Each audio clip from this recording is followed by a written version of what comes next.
a problem. I'm sorry. That's okay. Windows are always a problem because condensation or actual leaking can create dry rot around the windows. I was wondering if they have figured the cost of replacing some of the dry rot that may be around those windows in this project, or will that prohibit them from completing the project if they find a lot of dry rot? That's my question. Does the representative from L'Oreal Oaks have a comment on that?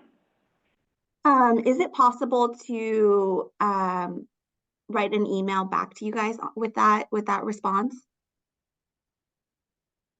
Yeah, I mean, we will be voting today, but we can absolutely get that to the committee after the fact. Gotcha. Okay. Okay. Yeah, if you'd like a little bit of time, maybe at the end in our general public comment, you can address the question. Is that okay? Yeah, that sounds. Yeah, the only I don't have a problem with the project. I'm just concerned that they may run into more problems because of the windows.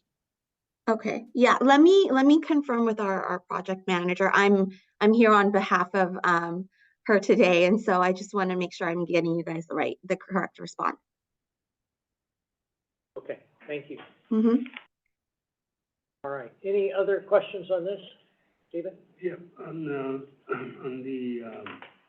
Hill Street, the 79 units, they're for senior housing. How many of them are accessible for ADU accessible units? Gina, do you want to unmute? Do they have that in their? Are you referring, I'm sorry, you said 79, we have 37 units. And of those 37 units, we have, I believe it is 15 accessible altogether, but that's both mobility and hearing and vision. A question about Link or maybe Eden too? Or was it East Palo with the 79 seat? Yeah, I want to ask the same question. Go ahead. Sure. So it was for Eden Housing for the project? I'm sorry. Yeah. Yes. Sorry, can you repeat the question? Yes. How many of your units are ADU accessible? And are they in the design of the unit, inside the unit itself, beyond the door? I think that we have 7, but I can definitely confirm. 7 units that are Yes. ADU accessible? Yes, I think 7. I can double check. I'm not 100% sure. Does that include hearing and visual? That's based on we have the amount of units that are required to comply with TCAC requirements. And that's how we based on, you know what? Sorry, I think it's wrong, my answer. Let me check because I have it there written, but I don't have it there in my head. Okay, so I'd say maybe for Diego Eden and then for the L'Oreal Oaks, they can pop back in when they have answered the question. All right. We can circle back to you at the end of the public hearing. Thanks. Or later if.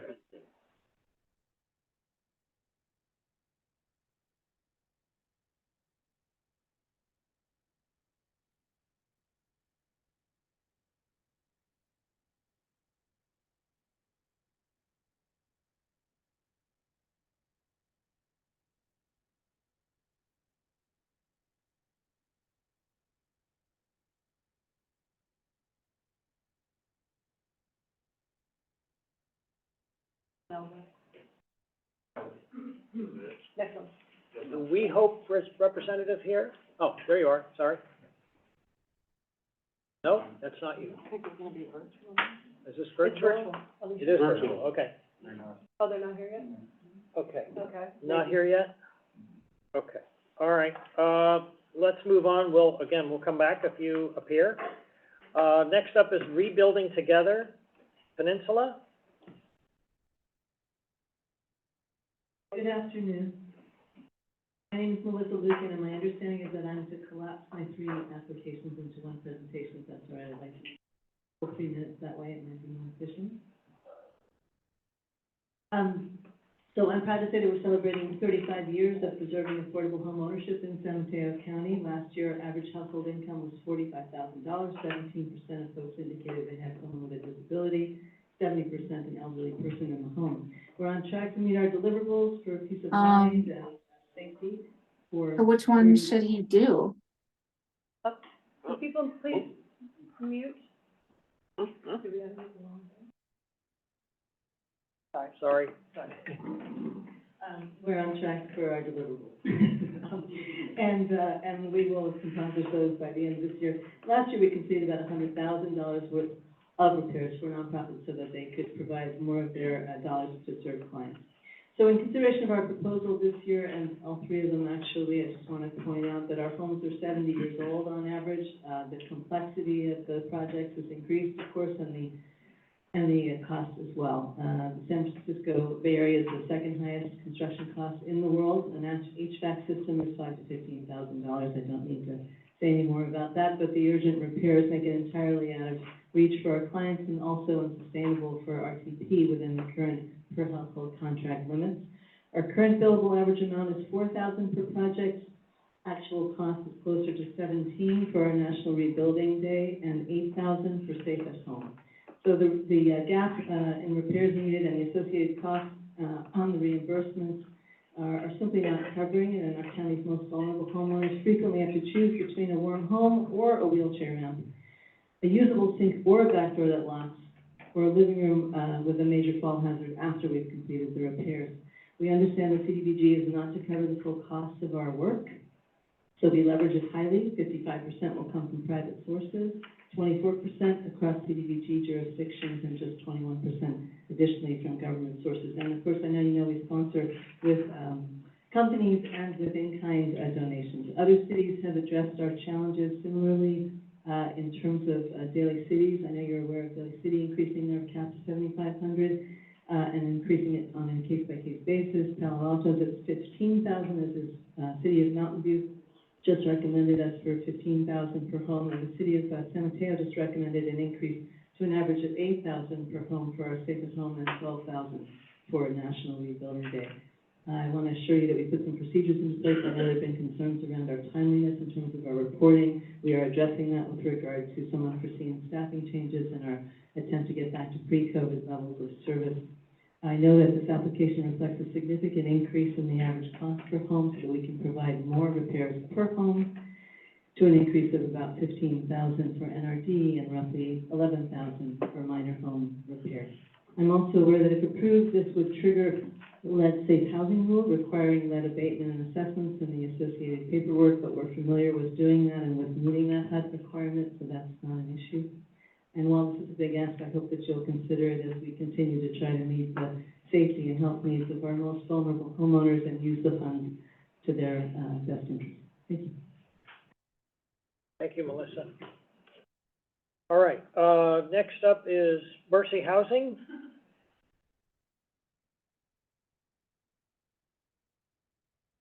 Hi there, good afternoon. I'm Kelly Hollywood, Mercy Housing. We're seeking your consideration today from the committee for funds dedicated to the interior build-out of a child care center in North Far Oaks neighborhood of Redwood City.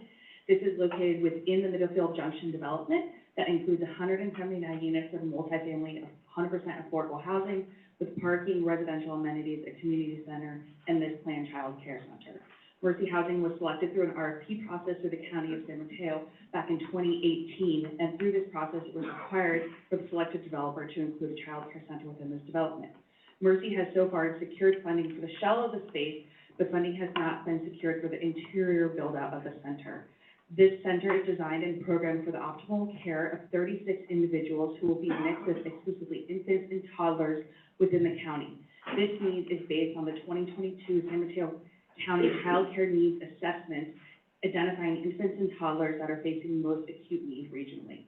Mercy is collaborating with Peninsula Family Service as a center operator, and we seek efficient resources for the center to continue with the development today. Thank you. Thank you, Kelly. All right, now Mental Health Association.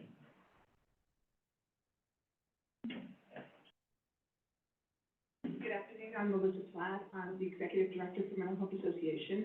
We are requesting $96,000 to replace our fire alarm system at our Spring Street Emergency Shelter site. The Spring Street Emergency Shelter was a site that we purchased and rehabilitated in 1986.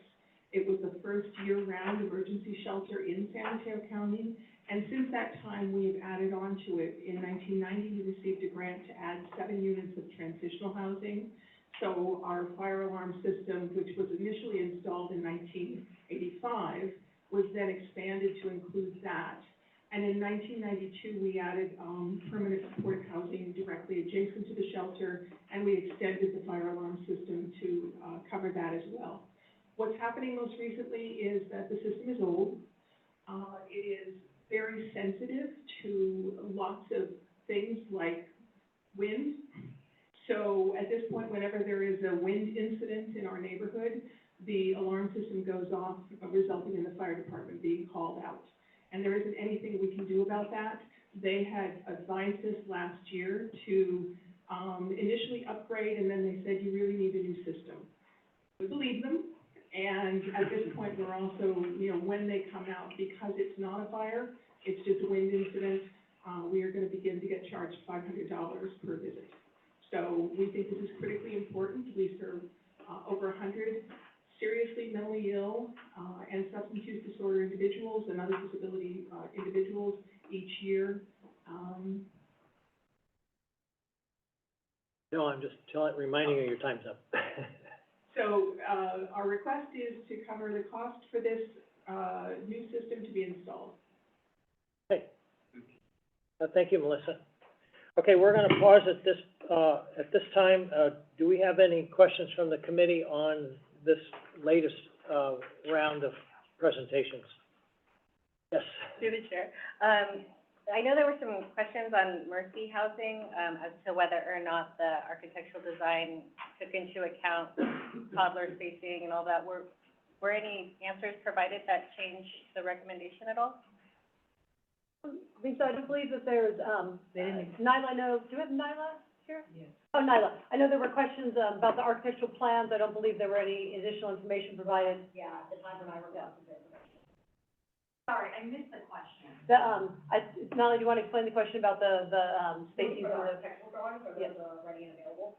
They are ready and available, like you said, and we actually are in the permit approval process and just got word. I can share the drawings. Nyla, do you want to ask your question about the spacing? Remember there was a discussion about the, making sure the design was Head Start appropriate? Rooms are you guys gonna be doing? Can you speak loudly, like, please? Because the original was like, I think. Yeah, if you could just break up the room, because. Yeah, I can break up the room. So it's 36 children that will be served within five classrooms, but it is designed for Head Start program to meet the state requirements for Head Start. So all the 5 rooms are gonna be toddler? Yeah, toddler and infant. They're split out, so, the toddlers and infants have to be separate, but they are split out to be designated specifically for those uses of those individuals.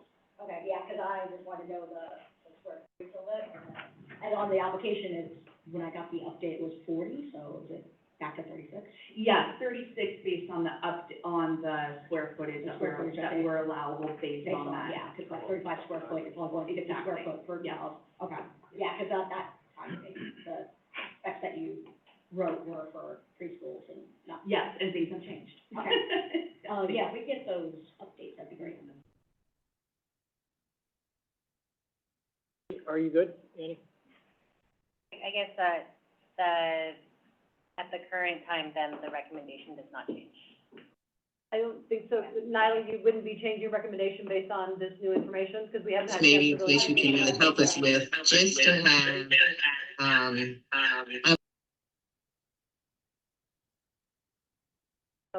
All right, Rich Hedges?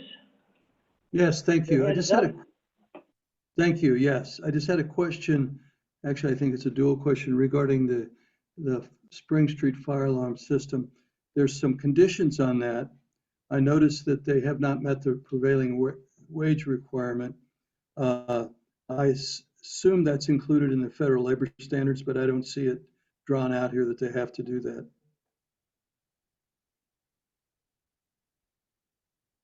And the secondary question is, how do we come back and revisit this if they come up with those requirements? That's my We question. have incorporated the idea that we are complying with Davis-Bacon, so prevailing wage would be incorporated into our proposal. Okay, and at what time or what point, if they meet these, do we plan on coming back to revisit it? Oh, that's a, For them.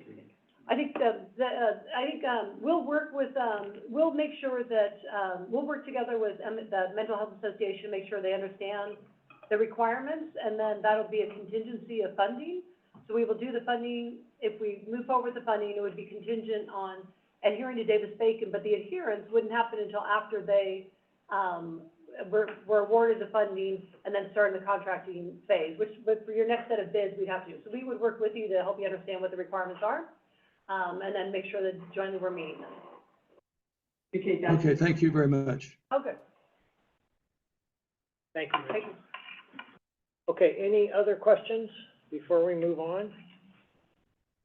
Okay, next up is Center for Independence of Individuals with Disabilities. Thank you so much for the opportunity to present. The Center for Independence of Individuals with Disabilities Home Accessibility Modifications Program provides home modifications to ensure housing is accessible and safe for people with disabilities and older adults.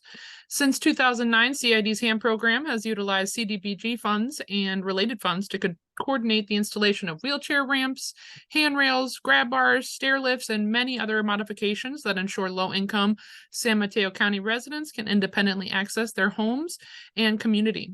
Since last year, CID has hired a new program coordinator. That's myself, Laura Harrison. I have updated data management systems, connected with county and city officials to improve our documentation processes, and mailed out over 50 HAM flyers in the last few months to raise community awareness and access to services.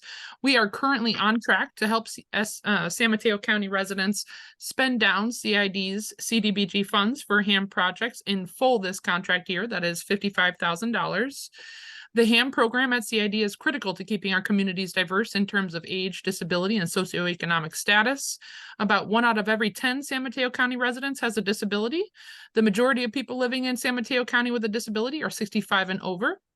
Data shows 17% of San Mateo County residents are 65 and older. Almost 30% of San Mateo County residents who are 65 and older have a disability. Conservative projections Laura, sorry, Laura, can you wrap it up, please? You're out of time, but did you want to finish your comment? Part of our program. Are you there? Can you hear me? Yeah, I just wanted you to finish up if you could, please. Absolutely. I'm happy to wrap it up there and just thank you for your continued partnership and support of our program. I'm happy to answer any questions. Thank you. Thank you, Laura. Next up is the Climate Resilient Communities. Hello, everyone. Good afternoon, esteemed Board of Supervisors and community members. My name is Camille Lang. I'm the Resilient Homes Program Manager at Climate Resilient Communities. We are a community-based organization in Palo Alto with the mission to amplify community voice in climate resilient programs. I'm thrilled to present CRC's proposal for our minor home repair program as part of our ongoing work. Our community-based organization understands the home is the first line of defense against climate impacts and pollution. We have been working diligently to fortify communities against the adverse effects of climate change by supporting resident-led visions of resilience, particularly in San Mateo County's frontline communities in East Palo Alto, Bellhaven, and North Fair Oaks, along with neighboring Redwood City. Through our Resilient Homes program, we have significantly enhanced the sustainability and safety of households. Since 2016, we've supported over 275 families with home upgrades. And in 2023, we facilitated home upgrades with more than $150,000. And the home upgrades we were supporting look like vital safety and resilience repairs, like whole home weatherization, new windows, the installation of solar panels, flooring repairs, and other accommodations to support elders safely aging in their home and receiving home upgrades with dignity.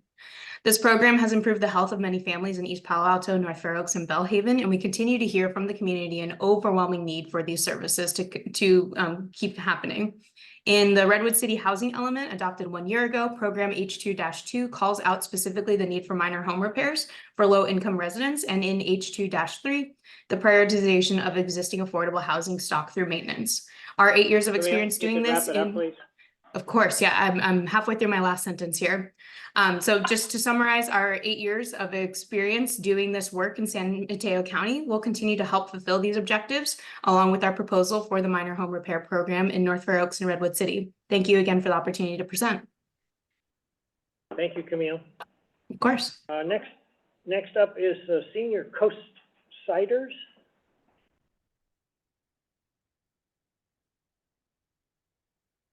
Mary Hi, Hamilton. everybody.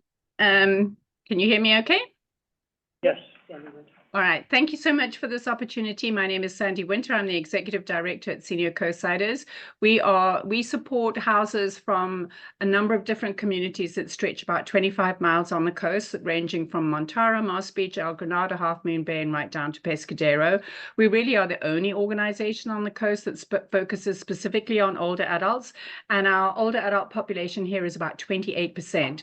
We know that many older adults are physically and financially unable to keep their homes in good maintenance, and if they are unable to age safely at home, then they would have to look for alternative accommodation, and there is very little affordable accommodation here on the coast.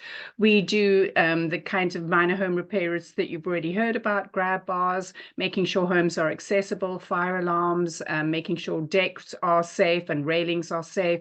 We've done things like put in wheelchair lifts and things like that. So we are very dependent on this funding, and we are very pleased that you are making a recommendation to fund us in full, and we look forward to serving our older adult community.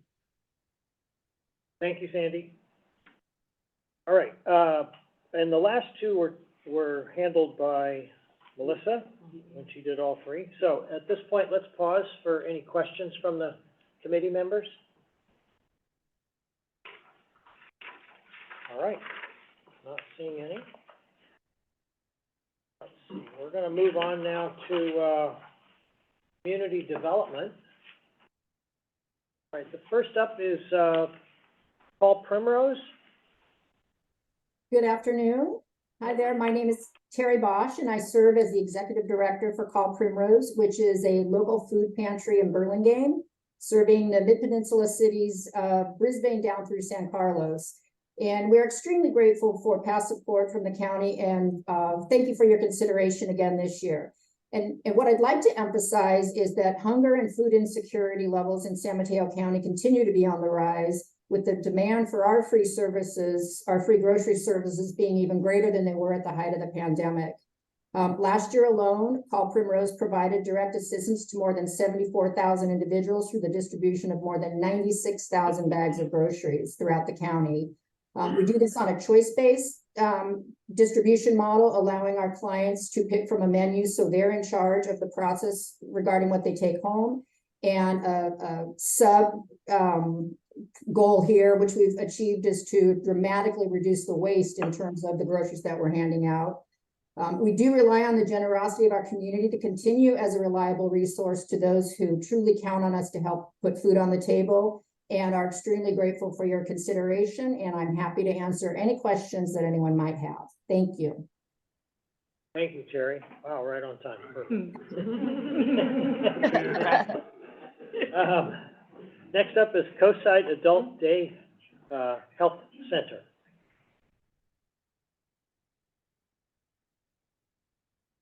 Oh, we're not sure if they're here. Representative is not available at the moment? Okay. Let's move on to Legal Aid Society of San Mateo County.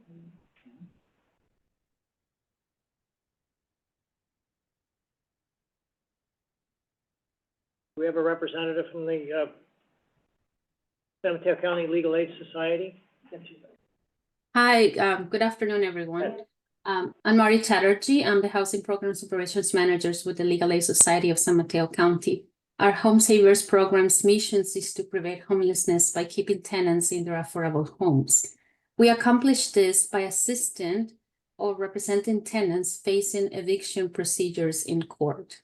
The current state of housing, rental housing for extremely low and low-income tenants is very difficult.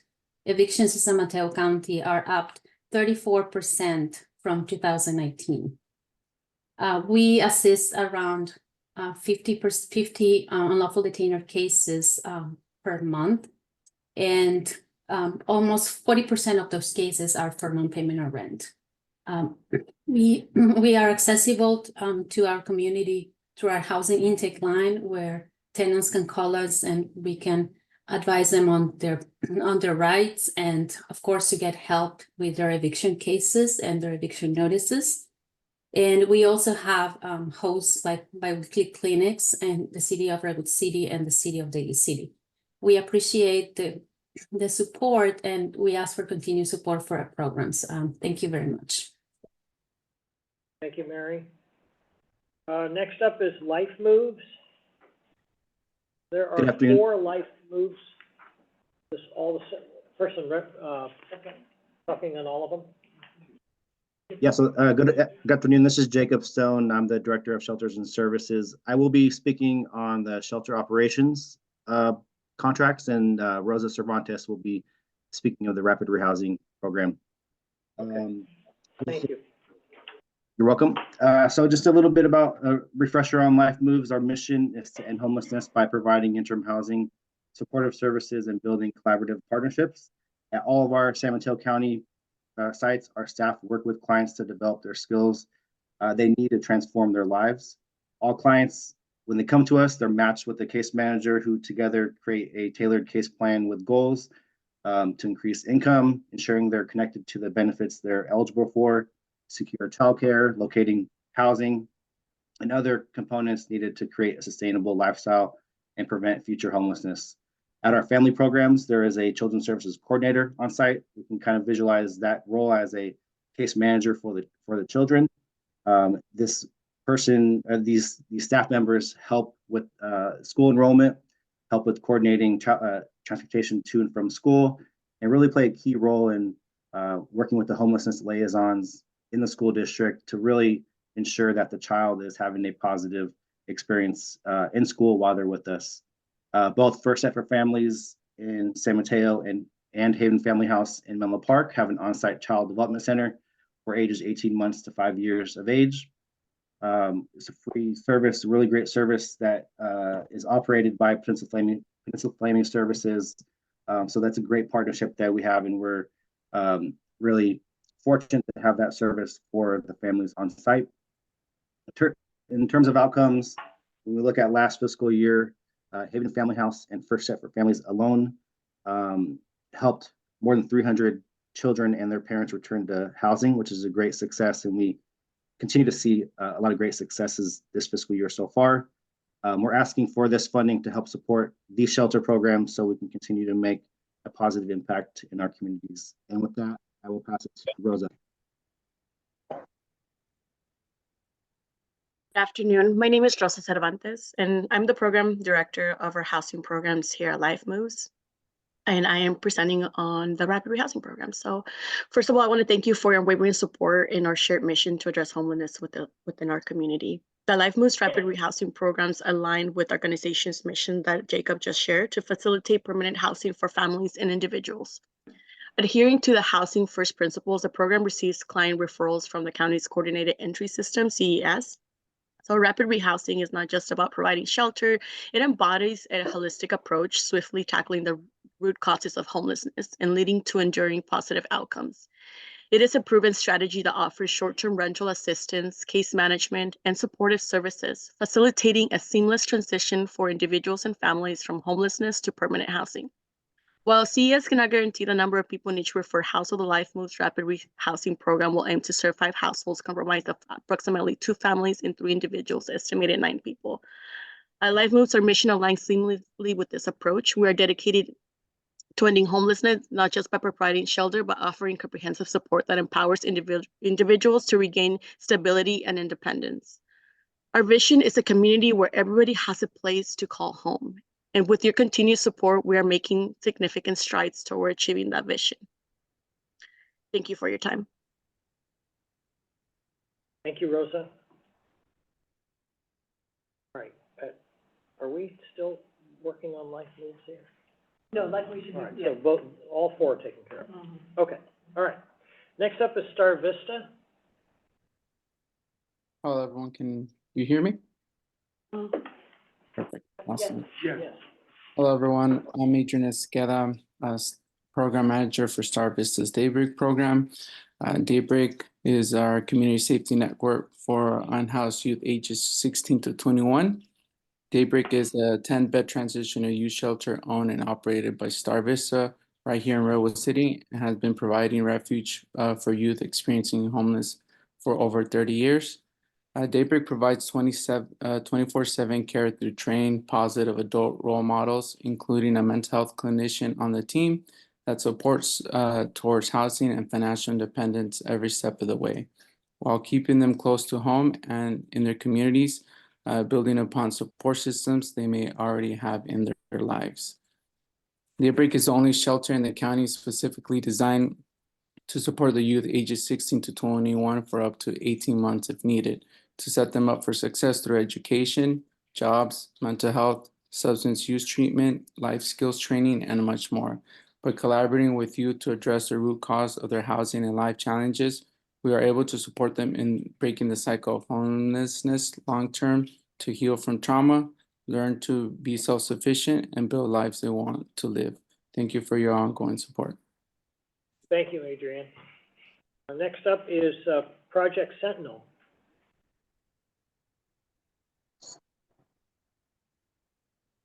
Hello, good afternoon. Thank you, everyone, for the opportunity to present. I'm Carol Kahn. I'm the Executive Director of Project Sentinel.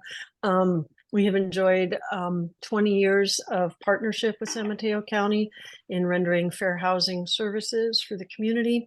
Last year, our project conducted 15 investigations serving 22 people. We provided information, referral, and consultations to 35 households, serving a total of 75 people.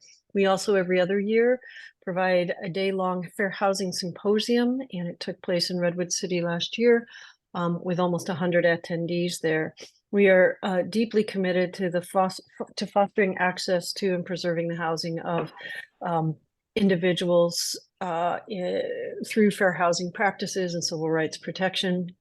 We also have a very robust dispute resolution program that tries to quell conflicts that could lead to homelessness.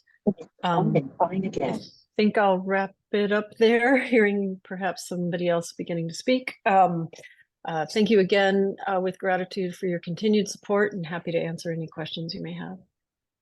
Carol, I apologize that was a unexpected interruption. Was there any other? You have a few more seconds. You want to, anything else you want to add? Well, I do. I just want to close by saying that I recognize, of course, that there's an affirmative duty on behalf of cities and counties, local jurisdictions, to further fair housing. And I commend the county for doing so in order to expand access and protect the housing rights of individuals and families in your community. Thank you. All right. Thank you, Carol. Well, that was a fair amount of projects. Let's pause again. Any questions by the committee on this set? One of the life moves, rapid rehousing. Just what is your average length of the assistance, and are you finding success? Sort of, one of the difficulties with rapid rehousing in the Bay Area is subsidies actually needed, like probably longer or forever, or, right? So how successful are you in kind of winding people off of the subsidy? So average length and success in winding people off the subsidy. Thank you for your question. The average length for the subsidies is about 12 months, 1 year subsidy. That's a tiered subsidy. And sometimes with the possibility for extension, depending on the client's situation. So, which really goes into the question that you asked, like, are we finding success? Definitely. So, along with the supported services, there's case management where, let's say, sometimes on the road, the client might need more supportive services with like employment. So we build those connections with employment agencies that will help us support our clients along the line to help them be self-sufficient at the end of the rental assistance subsidy when it ends. We continue to touch base and create a plan of how it will look like for them after we're no longer in the picture so they can remain successfully housed. Thank you. Did I answer all of your questions? Yep, thank you. Thank you. All right, moving on to next round. These should be in-person speakers for community development. Next up is Bay Area Legal Aid.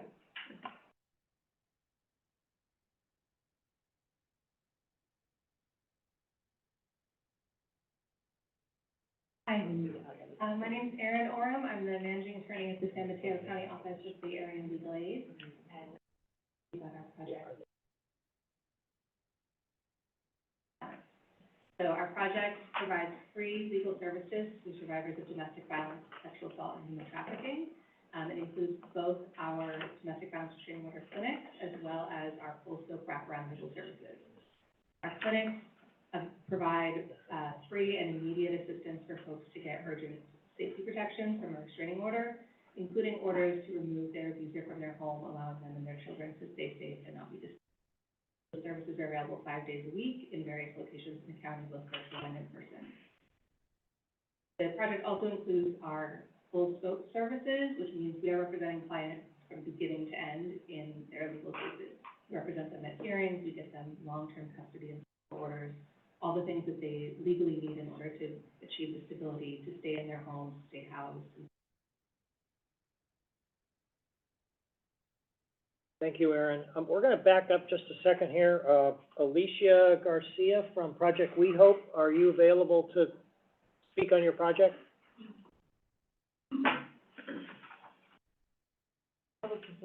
Yes.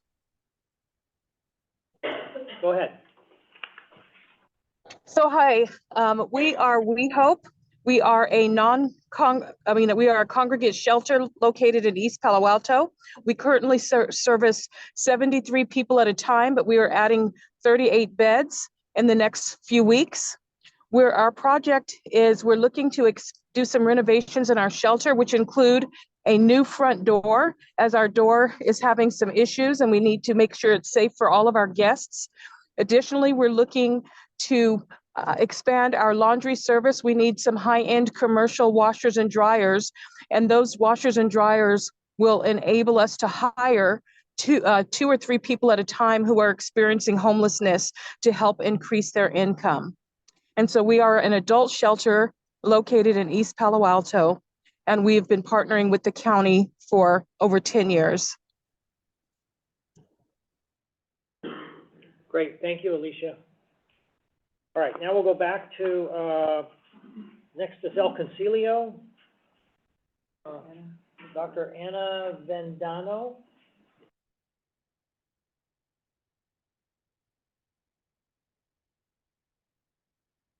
Are you there, Anna? Oh, I'm going back and forth. Good afternoon, I do see everyone. you. My name is Ana Avendaño, and I'm the Executive Director of El Concilio. I joined El Concilio in the summer of 2022.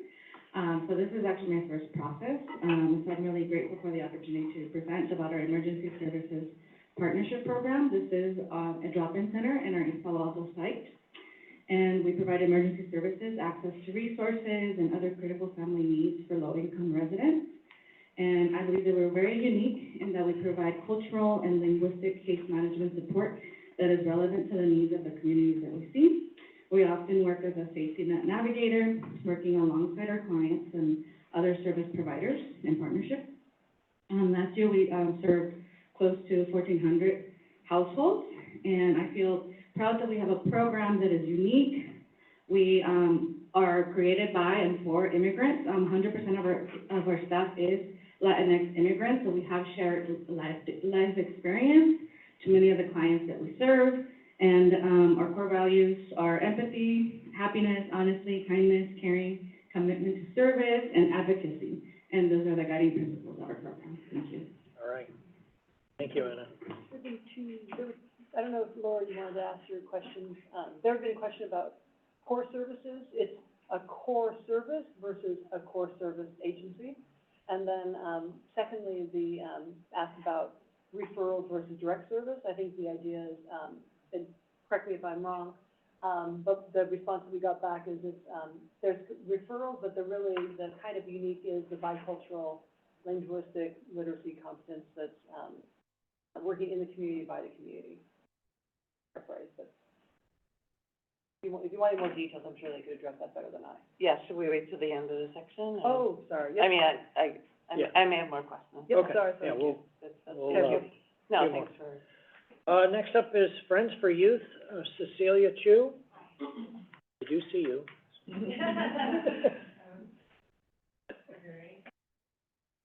Hi, so, I'm sure you've all read the grant, so I'm not gonna tell you what we're asking for or what we do. So we run mentoring, services, but what's special about Friends for Youth is we've been around since 1979, serving San Mateo County. I obviously haven't been around that long, but I will say that I grew up here. I grew up in Millbrae, 650, and 8 out of 10 of our staff people are also from San Mateo County. We went to these schools, went to Burrell, we went to, Bowditch, I went to Mills High School, Sequoia High School, and so we are the kids that we now serve, just grown up. And so we really bring that to our work, and that's like part of our secret sauce. The third thing is, we run group mentoring services that are teaching social-emotional skills, trying to break that, that poverty, generation rate. And so, we're really big on mental health. Half of us are either psychology majors or social workers by trade. And so really bringing that and taking, the community into account when we do that. I've hired alumni mentees of our program, and that's time. Thank you. All right. Thank you, Cecilia. Yeah. Next up is Peninsula Volunteers for Meals on Wheels.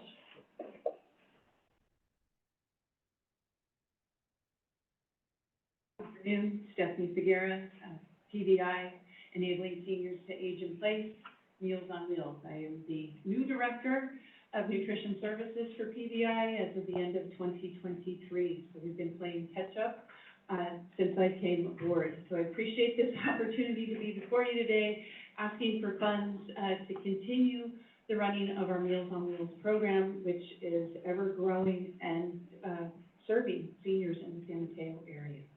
So thank you for your continued support. Thank you, Stephanie. Next up is Samaritan House. Is that all the same speaker?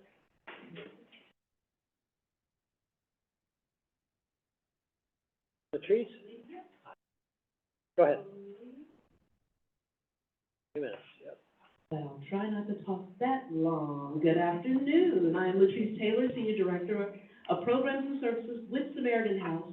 And let me start by thanking the committee members for allowing me the opportunity to speak. And thank you so much for the partnership we've had for so many years. This year, Samaritan House celebrates 50 years of service and we've been providing the most basic emergency safety net services of food, clothing, and housing resources, plus so much more. It was our founder, Dr. Cora Clemens, who saw a need in her community in Menlo Park, in which she saw that there were single mothers who were food insecure. And so she started the first food pantry right in her living room, which has now mushroomed 50 years later into a main office in the city of San Mateo, where we serve currently about 26,000 individuals and 10,000 households. We have 2 free medical clinics. We have a worker resource center. We are providing, in the last year, over 4.8 million hot and cold meals to seniors, to schools. But we're also, as a core, in support of our shelters, Safe Harbor. We see what's going on every day with needs that are showing up for people who cannot afford to live in the most expensive county in the state of California, the 4th most expensive county in the country. It takes $170,000 for a family to afford to live and meet basic needs in this county.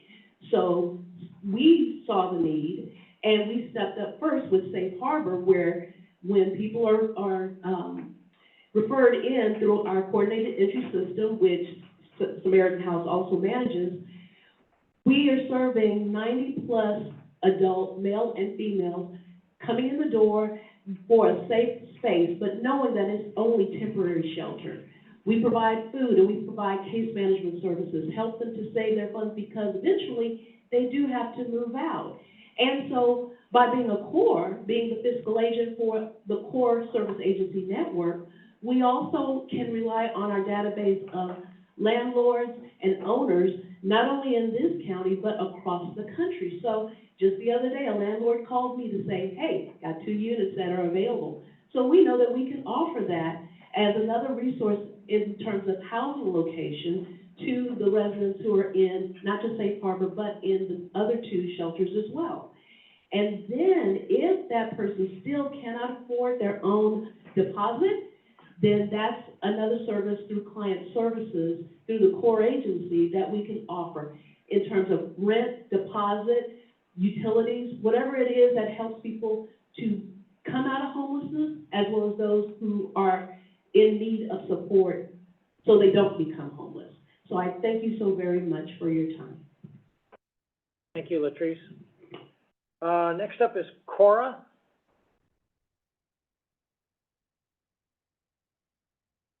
Alyssa? Hi. Alyssa, hi. Hi, yeah, my name is Alyssa Weeding. I'm the Development Director with Community Overcoming Relationship Abuse. Cora's Safe Houses serve individuals and their children who are fleeing domestic violence and need immediate safe housing. Cora's 2 Safe Houses are part of the agency's overall effort to progressively engage clients at the risk of homelessness. This funding request of $50,000 will help provide approximately 60 domestic violence victims with safe refuge from abuse and help put them on a path to healing and self-sufficiency. As the only domestic violence agency in San Mateo County, CORE receives a large number of referrals for emergency shelter and safe housing. CORE provides its services to the most underserved populations in San Mateo County, including those with limited English proficiency, lack of documentation, low to no income, racial and ethnic minorities, and LGBTQ+ communities. In addition to the services provided by our safe houses, we provide referrals within CORA to other supportive services such as mental health, legal support, and crisis support. We appreciate your consideration for the funding today and value your partnership. Thank you so much. Thank you, Alyssa. Let's pause again for any questions on this section of items. Laura, did you want to? Yeah, I wanted to follow up with the El Concilio. So my question, you know, reading your proposal, it does sound, parts of it sound like you have direct services. So do you have direct services, or is it all navigation to the other, you know, safety net agencies? So do you have a food program? Do you have rental assistance? Do you have, because that was confusing in the proposal. Sure. So yes, we do have direct services. We help people enroll in Medi-Cal, get access to CalFresh, help them with LIHEAP. We're a LIHEAP partner. We also help folks with Medi-Cal applications. I already said that. And then as far as food, we don't have a food pantry on site, but we help people access it.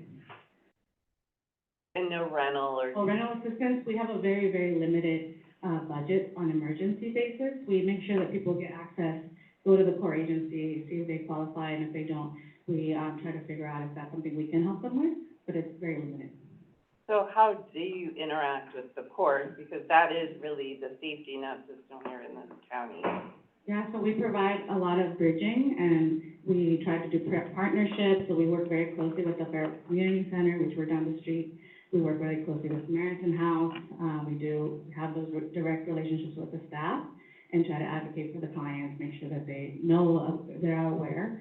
Because we used to be the core agency in East Palo Alto, people still come to us thinking that we are the core agency. So it's a lot of that navigating, making sure that they go to the appropriate resource. All right, thank you. Any other questions by the committee? Okay, let's move on to the next section. This is Equity Innovation Fund. City of East Palo Alto is up first. Thank you. Good afternoon, everyone. I'm Karen Camacho, the Housing and Economic Development Manager, and we're also have here Ben Tony, Partnership for the Base Feature Fellow, co-presenting.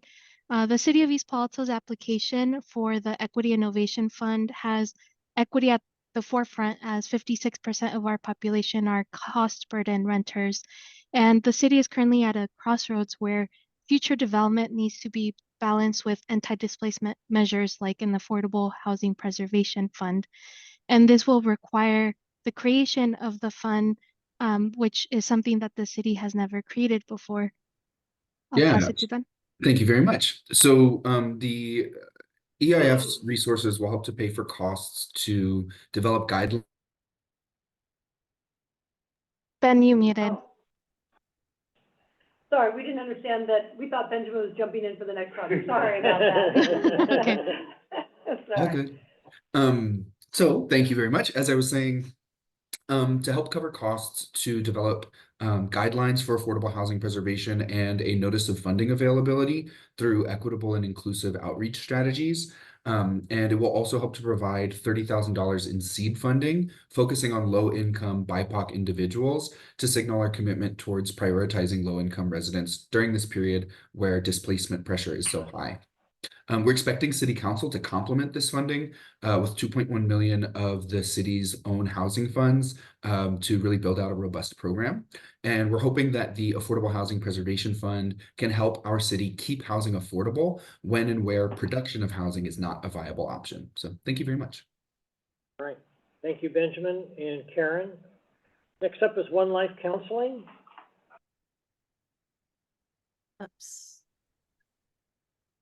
Sorry, thank you so much. I hope you can hear me. I appreciate this opportunity. One Life Counseling Services provides low-fee counseling in 9 different offices on the peninsula and to 29 schools.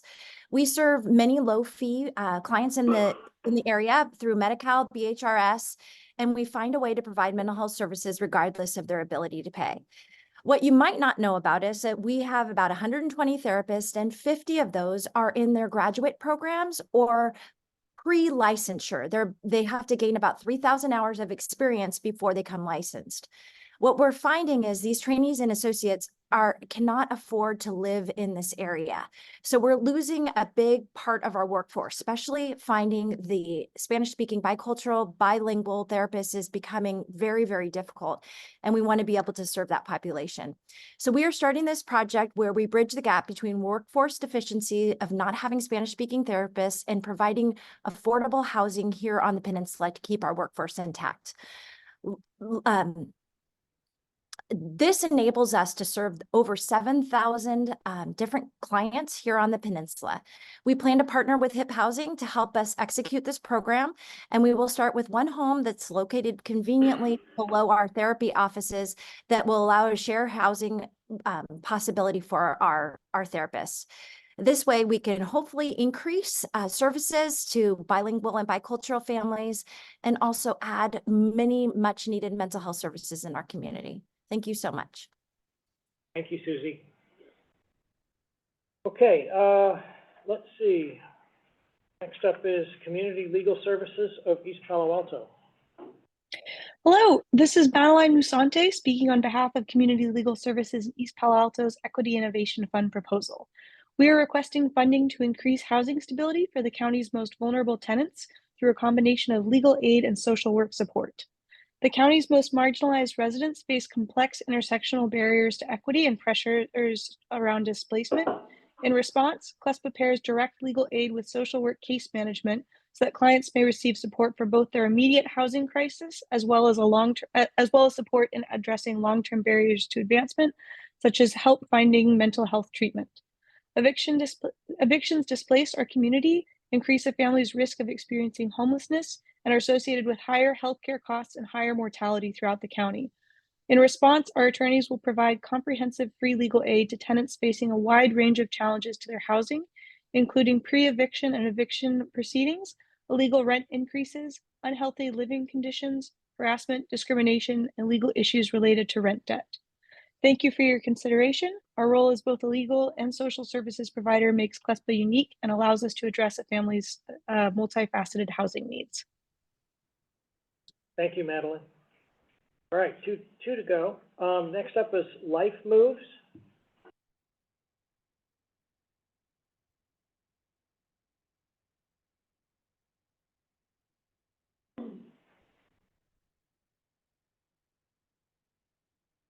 Good afternoon, everyone. My name is Harrison. I'm representing Life Moves for the credit repair program. Life Moves, we serve the unhoused population with interim housing, and with this, we help them with case management and supportive services. Last year, we found increasing credit score and decreasing debt for housing-related bills led to more success in attaining stable housing. However, we did notice that technology was a barrier for our clients in this program. Our innovative project will continue to teach credit and finances, and now we'll couple this with trainings and workshops surrounding tech literacy, digital literacy. Credit will be the driver for digital literacy. Clients will learn online tools to limit a budget, create payment plans, and also build their credit score. Clients will then receive funds to address debt on a credit report. And lastly, we are excited to be partnering with another nonprofit organization to provide program graduates with free computers. These computers will be pre-programmed with tools to help them maintain their finances long term. Thank you all for your consideration of this project, and thank you for everyone else for presenting your wonderful projects today. Thank you, Harrison. And finally, Mental Health Association.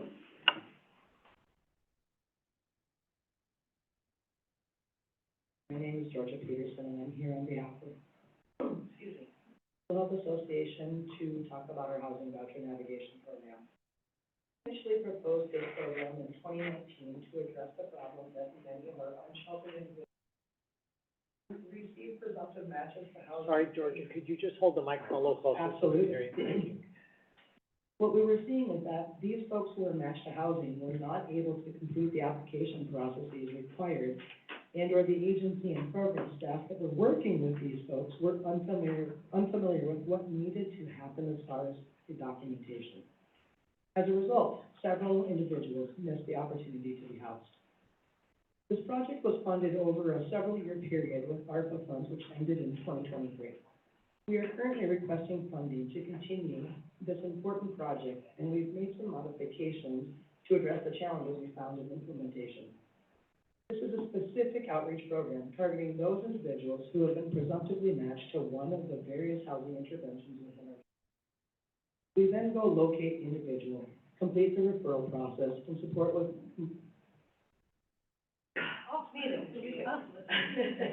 And then we support with providing any and all documents that are needed. We have changed the parameters of this program currently from our existing program to include additional case management support upon being housed. What we learned from our previous structure was that many of the individuals we were serving recognized that they didn't, quote unquote, know how to live in theirs. The additional case management support will be for those individuals who wouldn't otherwise receive case management support due to whichever housing intervention they may be matched to. Georgia, can you just wrap it up, please? We can extend 60 to 90 days depending on need. Thank you. All right. Thank you, Georgia. Okay, we have reached the end of our 40-plus projects. Yeah, we do have a few Do we have a questions. couple to come back or questions? We have, two answers to the questions that were asked before. Okay. Do you want to? Yeah, let's do the answers to some earlier questions. The question about the windows, the question was, what happens if, once they start to dig in, there's additional issues that'll have additional costs? So the, answer is that they've reserved 15% of the budget, or $32,000, for the potential to take care of dry rot or paint trim work during the window replacement. So they have that cushion there. And then, we haven't heard yet back from Eden, but Link said that they actually misspoke about the question on ADA units. Yeah, here I am. Oh, sorry. Oh, okay. About Okay. the accessible units, do you want me to go? Yeah, why don't you jump in? Okay, we have 40 out of the 79 units. So it's a little bit more than the 50%. 40? Did you say 4 or 40? 40. 40? Yeah, accessible 40 ADA? accessible units. 40 units are ADA accessible. 40. 40. 40, that's correct. About half the list. Okay. Great. And for Link, they clarified that they have 10 ADA units, 6 mobility, 4 hearing and mobility, and that's what's required for the TCAP regulations. We do have a general, other public comment when we get to that. Okay, all right, well, let's just finish up this part then with any questions on the last 6 items. Annie? Yeah, through the chair. On One Life Counseling Center, my understanding is that the 5 individuals are employee therapists, and the $60,000 is to subsidize their housing. That is correct. Yeah.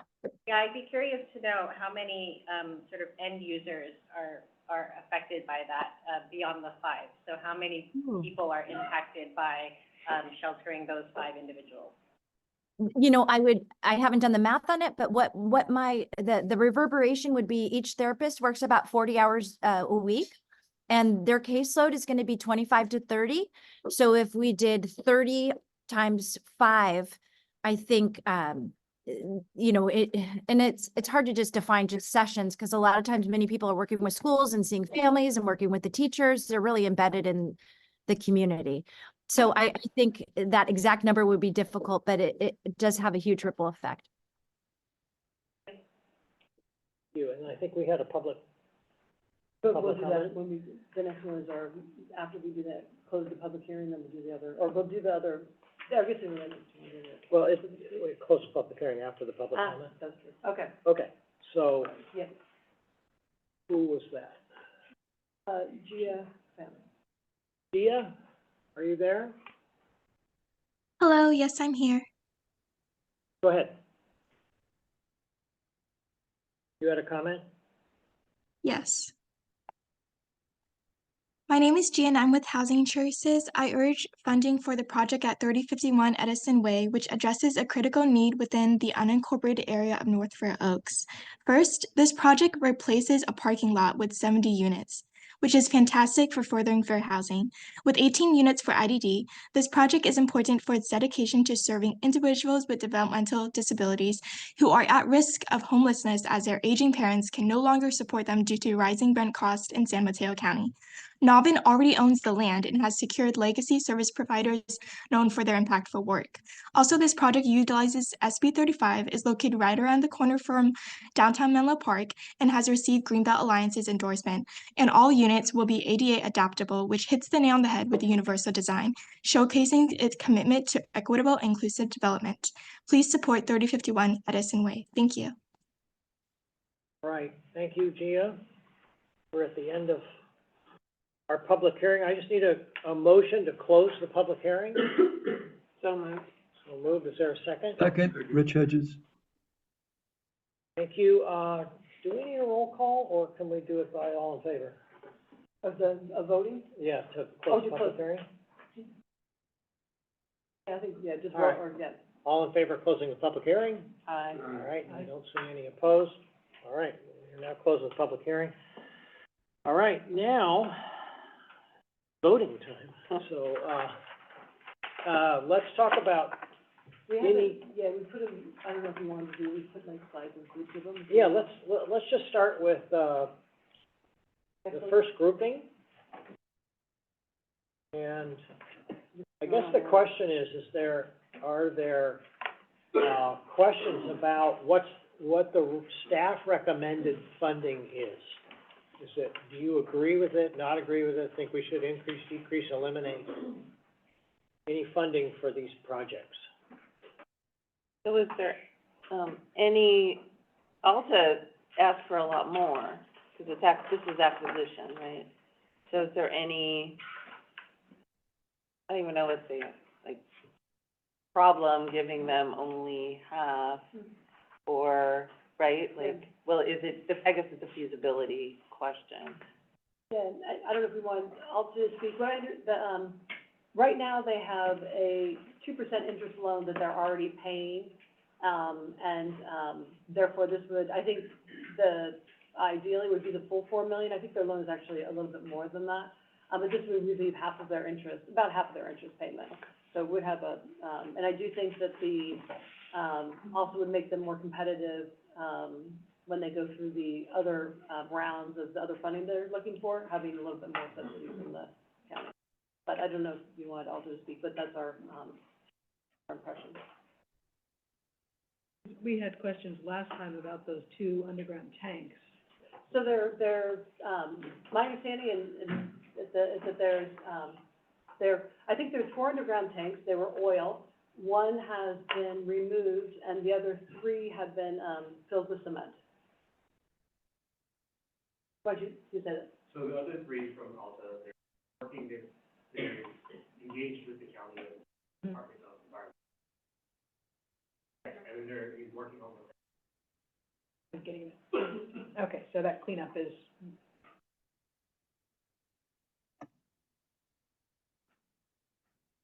We could do whichever one, yeah, whatever one you want. Oh, Richard. Rich, you had a question? Yeah, just a statement. I'm fine with the recommendations from the staff. I think the questions have been answered about the tanks. If it's appropriate, I'd move approval of this.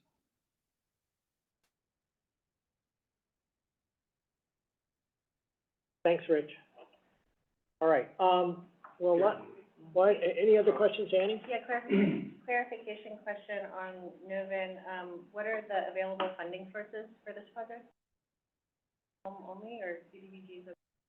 Sorry, for the, I missed the first part of your question. For Novin? So Novin being a for-profit, the home would be the only, Got it. funding available. Okay, thank you. These are the ones, right? Yes, yes. Okay. Should we go to that slide? Elzar, do you want to go to the slide with Yeah, 4 pictures of that might be, affordable housing? because this is the first part we're voting on. Yeah, right? yeah. Okay. That one, yeah. Yeah. Okay. Is there a recommendation or a motion to support the staff recommendation? I move approval of the staff's recommendation.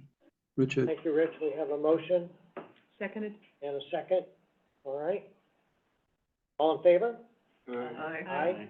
All right. Any opposed? Okay, so set 1. Why don't you, let's go to the next, and let's do the,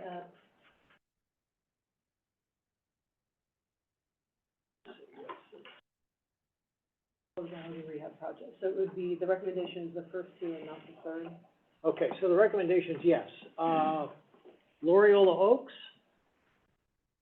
Foster City, and are the 2 that are recommended, and, all 3, right? No, the idea was a rehab loan program Foster. would be a no. Okay. So the first Recommended no, okay. All right, thank you. Again, questions, comments, suggested changes to the staff recommendations? All right. We have a motion on that. Annie? There's a motion, who's the second? Stephen? Okay. A motion and a second, all in favor? Aye. Aye. Any opposed? Thank you, Rich. Okay, so that portion is approved.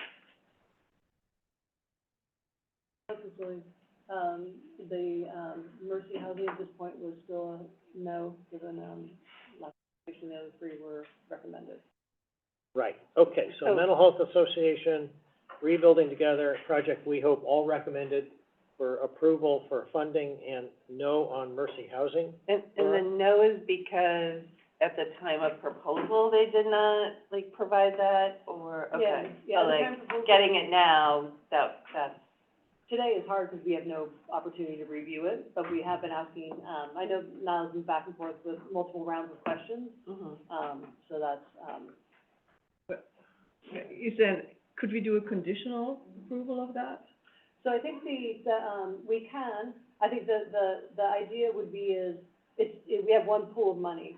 So then it would be, we'd have to take $500,000 out probably of the debt project. So I think the question would be is, would we rather do conditional funding and say, you know, if architectural plans was appropriate and they can meet the timeliness and move forward, then we do, but then we would have to take that $500,000 basically probably away from Alta. So I think it's really just a question of which makes most sense for the, you know, where we think they'll have the biggest impact. I mean, from an impact standpoint, they're not gonna be spending that entire funding source on interest at one time. So it could be better utilized on the. We just don't know we don't know the timing of the project. We also wonder is, I think we were also wondering if they would want to come back next year, if they might be more ready just because I feel like the materials seem like they weren't, at the point of receipt up until last week, I think we saw a lot of questions. So that's, so we don't, I think for both of them, it's also they have to go through still the NEPA and a few processes, that's, 6 to 9 months or so. Other project, Mercy Housing still needs to get their approvals, and we'd have to look at them, et cetera, and get more material. So I feel like there's question marks on both of them. So it's really just where I think they both are impactful projects. I think it's just a matter of how we want to divide that up. But that is kind of the direct trade-off is 500,000 more for one, that means the other ones, decrease. Karen, is there any possibility that any of the other project circumstances may change and they might come back and say, we don't need it, what we've asked for, or what you've allotted? Has that ever happened? Yeah. I think the biggest wild card would be the largest projects. So I'd say most of the, almost all the public service projects, the Equity Innovation Fund, almost all of the minor home repair, they may maybe spend maybe that'll be 20,000 left to sign, but in general, they're all going to move forward. I think the biggest wild cards are Link. They did apply for tax credits this round. Their tiebreaker score is very, very low. Some of this funding actually can help, but they'd be one that maybe down the line, it doesn't work out. But that's going to be a little further down. That's the home funding where we have a little bit more cushion, but it has happened. I know I'm talking about this, but there have been cases where people can't get over the finish line, or they decide the federal requirements are too much, or for a variety of reasons have said, no, let's cancel. So that absolutely has happened. The one challenge is the home funding, not all funding can be moved around as easily to other places. So Link is, if we want to do Link, which was the highest rated, they have their authority to use grant funding, they're pretty advanced. That's all of our home funding pretty much there. So then it's really the CDBG pool that we mostly have to move around. So I do think really, it seems to me that kind of a decision of the Mercy Housing appears, I know that they wanted to time the housing complex with the child care center and have everything be all done at once and finished by next late spring. If they were to come back, and maybe the child care center part could be done another few months later, that could be possible. So it's just a matter of, that one is, and I don't want to speak for the Mercy, but that's kind of what staff was thinking. That's really the trade-off, is the Alta and Mercy are the kind of the two big ones for the CDBG. Because from the presentation today, it sounded like it was together and organized and and so the fact that it wasn't reflected in the application or questions didn't get answered to staff, it's like a little, because from the presentation, it sounded like it was all in, they were permits are gonna be approved and, so. I think as we saw with the project that pulled out at the last minute is sometimes everything's great and then something happens, or sometimes you're not quite there yet. The application, people applied, on January, a month and a half ago. So it is, you can make a lot of progress. We've asked a lot of questions and such, but probably over the past week or so. So they may have all of a sudden made a lot of progress that just isn't reflected. So that's sort of my question to this group is, do we take that into consideration? Well, we also never really addressed that some of what they were, applying for funds for were things that CBGZ can't actually pay for. Yeah, that I feel like we probably could, depending on what other funding they have and how it's been arranged, we probably could figure that out. That would be definitely conditioned, is to really look at what they're applying for and see. Play with the spreadsheet. But we probably, I'd say, I don't know, that would be my impression, is we probably could find a way to make that work. But that would be an extra, step that would have to be done to make sure is how many of the things are often, not eligible, several on the list versus what can, and is there other funding that they kind of move around to make that work? Annie, and I think If we were to, pass on funding Mercy in this round, when would be the next available time in which they could apply for additional funding? the next winter NOFA. That's a whole year. Yeah, because AHF wouldn't, it doesn't, it's for, that AHF funding is gonna come out on, Friday, or tomorrow, I believe, or whatever March 1st is, sorry. That's tomorrow. That's tomorrow. Yeah, tomorrow. Leap year messes with your brain. But it's only for housing, not childcare, so it would be a year. Yeah. Yeah, it would make sense to have them ready when the housing is ready, wouldn't it? I mean, it doesn't. I mean, I'd assume, Yeah. if we do have them here too, we can ask, them questions, or I can also ask Nyla and the team that maybe have more details, but I think that's the ideal situation, is everything done at once. Yeah. If it pushes out 2 months, then it's a year from now, right? So if it pushes, we also have our timeliness where Alta may be able to spend it faster, but that's gonna take them 6 to 9 months probably to do their environmental review. So it may end up being around the same, thing. I think also Rich. Go ahead, Rich. You had a question? You know, it sounds like on the Mercy housing that we really don't have enough information. I've been listening to everybody. I like the overall project very much. And I heard some comments that possibly other funding could materialize later in the year. So I would be for personally the staff's recommendation with the caveat if other funding becomes available to do a second look on this. Yeah, Do we have the answers on? Go ahead, Steve. Do we have the answers on the 40 and 50 something? Things change, right? We have, the information that we have is current. The slide is not quite current. Yes, the slide is not. The slide is not current, it's 36, not 40, and they do have their architectural plans. Right, and they're approved, right? And they just heard that they were getting approved. Are so they didn't- they getting approved or On are they their permits, approved? their permits are getting approved, is how she phrased it. Nicole had a. I thought I heard her say they got approved today, but that's. Nicole, your question? I don't want to interrupt you, go ahead, are you? So go ahead. Okay, yeah, no, I just had a question about whether it's all or nothing. Would it be, could we take some, like, give some amount to Mercy? And then, remainder to Alta? Is that helpful at all? Because I'm feeling uncomfortable that there's new information that is coming out now that we didn't have. And, this is the only project on the entire list that involves, childcare, which is hugely important for people, not just for the children, but for the parents to continue working. So I'm just wondering if there's a partial award. Following up on what she's saying, if you knew then what you know now, as of today, if staff had known that information, this updated information, would that have affected your recommendation?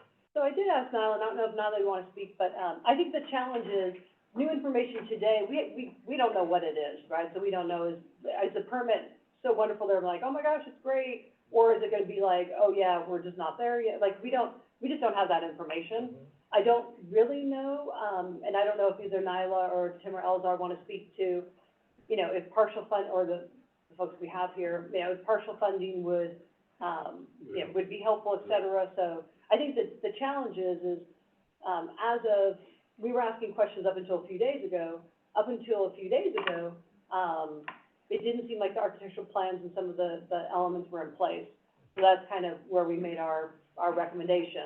And then if it's changed, that's something where we need the time, and we do have, Nyla we're close with Head Start. She's the right person to be able to look at it from the county's perspective.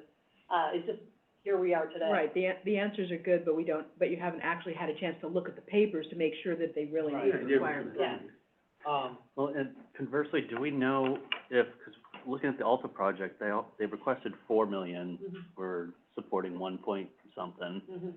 Do we know if an additional 500,000 or 250,000, if that would scuttle the project essentially? Like, is that survivable for them to? Tim, do you want to, Tim or Elzar, would you like to chime in on, I assume my assumption is they'll probably come to us at HF 12 next week and ask for more. Yeah. Then it's a matter of, do we want to do that or not? But they can do it now. They can do it now, Mercy couldn't do it until next year. Yeah.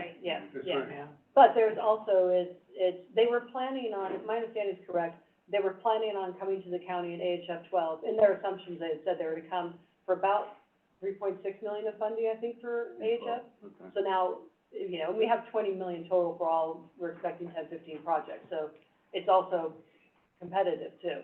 I don't know if Tim or Elzar wanted to chime in on any for that, or if we feel. With respect to the question on the degree to which the recommended. The microphone, please, Yeah. thank you. Thank you. Like say 1.3 million versus the 1.8. The 1.8, well, I would, No, Oh, you would take no. it down to 800. Yeah, it would be like 800,000 Yeah. versus the Oh, yeah, it's 1.8. not 1.8, Right, sorry, yeah. opposite direction. well, with regards to the impact that any award would have on the project and the existing loan, I could invite Alta to speak to that if they would. Need a microphone. Here, okay. It won't stall the project, it'll just make the project a little more expensive. Financing would be more expensive. Okay, so she had the right, you had the right numbers. It was 1.8 is current recommendation, so it would. Oh, okay. So Okay. it's 1.18. And the one thing I do want to call out is all of these numbers may shift, Right. we got lucky that, or it was nice that the previous year, home went up 22%, but CDBG went down, so some of these numbers may have to shift. They're all anyway. theoretical. Yeah, Kind of, yeah. my feeling is there's just too many moving parts to, change the recommendation at this point. That's my own feeling, I don't know.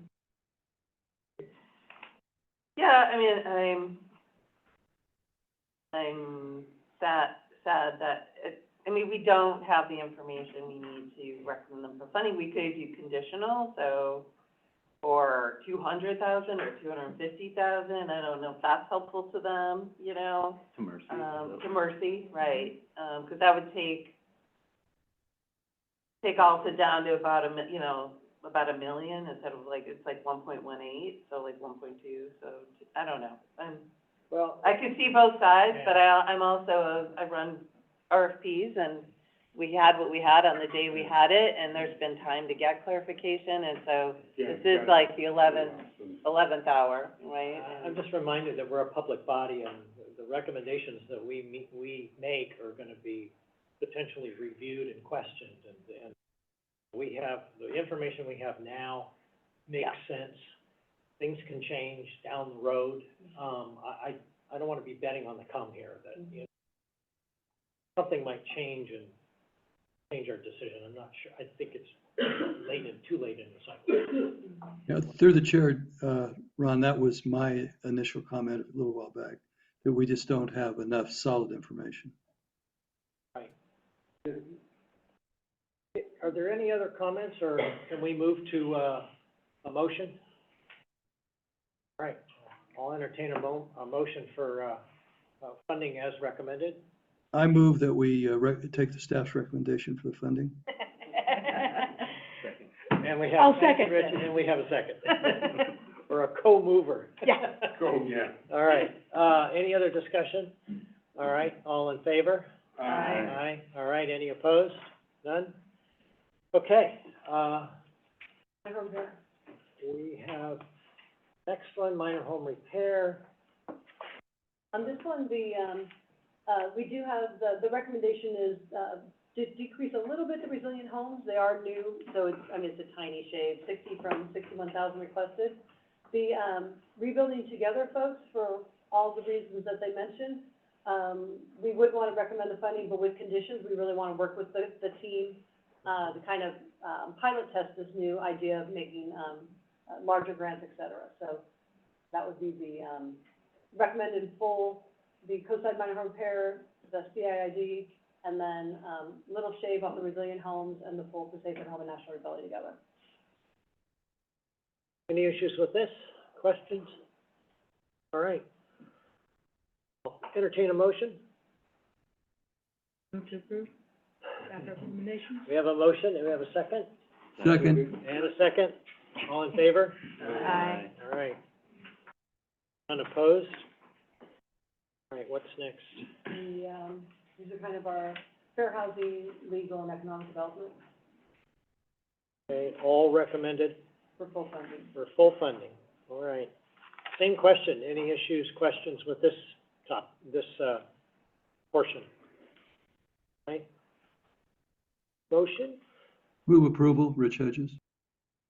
Thank you, Rich. Second? All right.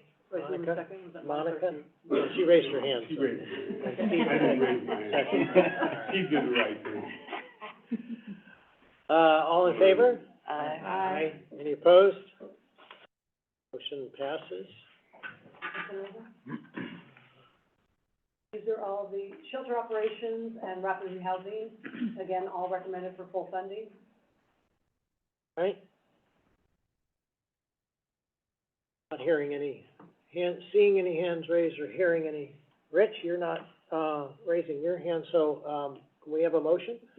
Stephen? Motion? Okay, I'll second. and motion by Stephen, second by Laura, all right, all in favor? Aye. All right. And that passes. Other public service projects. So these are all recommended for funding. This is the Meals on Wheels, the Cal Community Food Pantry, the Aging in Place Emergency Services Program by El Concilio, Friends of the Youth, the Mentoring Service, and the Samaritan House Core Services Program. So these issues with reporting, both on the mentoring and El Concilio, like, what is staff feels like they're workable? I think so the mentoring, the comment on the mentoring is, the organization is, their funding isn't very robust. We think that not giving them funding, because their funding is not robust, is maybe, so what we'd want to do with them is just, make sure we have all client records and everything, so if something happens with the organization, we have the backup data and information we need. That would be the approach there. It's new. The, emergency services partnership, I think like some of the other groups that we talked about, we'd want to have funding contingent on, increased responsiveness on invoices and quarterly reports. That would be, and I think, yeah, that we want to, the county, in the past few years with COVID, haven't been as fast as we wanted, so I want to put that out there too. But this year, we really want us and others to step up and, get going, yeah. Get back on track. And did any of my fellow committee members feel satisfied with El Concilio's answers around being I guess I'm just still sitting with, I feel like our core service centers have cultural competency, so I'm just, like, the duplication issue is coming up for me. I'm not sure what to do with that, or if anybody else had that reaction. It's not the actual service, it's navigation. I mean, they do navigation and other things, but navigation is safety net. I feel like the core services are our safety net, so if people feel like it's fine. Is that duplication, do we think that's in excess? Is there that duplication not like it? Duplication could be used, could be being utilized fully. Because it's, type of other services doesn't mean it's not being utilized. So do we have any information on that? And I think in this county, we have a lot of problems with people knowing about availability of services, and this serves a purpose in that regard. Yeah, and I was getting that it was a lot more aimed toward immigrants rather than existing Hispanic communities. So that it was targeting a specific segment that probably has the least ability to connect with government services. But I think the only question that I would have is from a funding philosophy standpoint, is it one of the bullets that we, I don't know that it is. I don't think we had a specific priority, or I don't think we had a specific, it wouldn't be a priority, but kind of, Like a guidance. guidance about duplication. I do think that the county in general, I think equity and inclusion is a really big theme. So from that perspective, it does fit nicely into that. But that would be, for us, I think that would be kind of one of the main, the organization may not be the most timely on some of the reports and things which we do need to get done, so we don't, have issues with our funding. But it does seem like the services on the ground seem to be, they do seem to be very, very well connected to the community. So that is something that we have heard. I know our Office of Community Affairs works very closely with them. for outreach and things, so I do feel that they seem to, serve that purpose.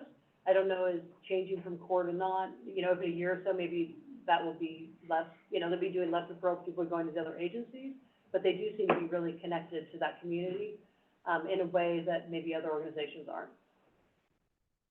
So they are providing this service. I think it seems like a lot of what they're providing, she did say that they connect people to Medi-Cal, signing up for food stamps and that. They do some of that direct stuff, but then a lot of what they do is the referrals. So connecting them, basically. So they're a connector as well. Yeah, they would, someone would come to them, say whatever their issue is, and they're like, oh, you can go to this core, you can go here, you can go there. So almost kind of, she called it, I guess, a bridge, kind of. A hub. It's information and access. Yeah. Yeah, so it seems like a lot of that, yeah. Comfortable. I am. All right. We have a motion? Move to Approval? approve. Elizabeth, second? I'll second. Richard? Okay. All in favor? Aye. Aye. All right, I don't hear any no's. Equity innovation, are they the last one? Yeah, and there's 6 projects. We did, people had asked for the performance data, so we actually added some of that performance data up on the, you can see here is pretty much, exceeded. So, and then what we asked is the learnings and what they're doing differently. And I think a lot of the speakers spoke to that as well today. That's just little, so we have the 4 existing projects, or returning, sorry, and then the 2 new ones. Wow. Questions, comments, concerns? How about a motion? Move to approve. Second. Second. Richard as well, all right. All in favor? Aye. Aye. All right, no no's? Okay. Are we- Look at that. We did it, Oh, wait, huh? we have one announcement. If we Oh, go an to- announcement? Yeah, but I think the voting is good. We got through everything, right? Yeah, we're back there. There's the job, yeah. So it's just 2 announcements. Well, thank you. Thank you, guys. You're welcome. Gals, Thank you all everybody. for coming, and Yeah, again, welcome to Nicole, first official meeting, yeah, in person, that is. yeah. So hey, help us hire new people, anybody that knows. We're looking for somebody on our development team that, a lot of the questions you asked today about, you know, I don't know, there were questions before on cost per unit and XYZ, and so someone who has either construction finance or project management experience would be great to join the team. It's a level 3, so it's a more senior role, so really looking for experienced staff. So there's a link there, we can send it out, so please, and it says positioning, so my spelling's wrong, but, help to get the word out, everybody. And then secondly is the next steps here would be, the next one. So we have to create an annual action plan that, will go out for public comment, and then the board of supervisors on or around April 23rd will bring the recommendations to the committee here to the board, and they make the final decisions, and then funding would commence, as soon as HUD signs our contract sometime in July or so. We answered the question I was gonna ask, what happens now? Go to the board of supervisors. Yeah. Okay. And then for the HCDC committee, the next step is AHF. Jan, do you want to do a 1-minute AHF, or Ronak, either one or the other, on what's to come? So on March 4th, we'll release our HF 12 NOFA. Our affordable housing fund is entering its 12th year of making loans to the development of affordable housing. We'll be releasing $30.6 million, and, you know, based on history, we expect a lot of interest. We will be considering study session in May 28th. So we'll see back here on May 28th to look at a number of exciting new affordable housing. Motion to Another adjourn, one, of or- course, Yeah. meeting on May 28th. Yeah, we can send out the next 2, I think the next 2 meetings are scheduled, so we can send out the next 2 meetings, so everybody has them. I think they're gonna be here. Here, Jan? They'll be here, right? Yeah. So there'll be 2 more meetings, just like we did study session just for the group, and then the other one, in the May timeframe. So the I one just at the end wanted, of May, and then the next one, first part of June. Did the Montera announcement disappear? Oh, yeah, they That didn't never look it happened. up. No. Stephen? The Montero, they didn't? Okay, all right. Well, the credit union has a new name, and if anybody's interested in credit union services, they're a great partner. They let us use their office space all the time. So there's no a longer pitch, San so. Mateo County Credit Union? Exactly, now it's Montero. Now it's Montero. Oh. Yeah, yeah. Not spelled like Montera. Huh? Did Montera? Yeah, they're now Montero Credit Union. R-R-A and not A-R-A. Oh, like Terra. Not as the town. Yeah, Montera. Mount Earth, yeah. Yeah, exactly. All right.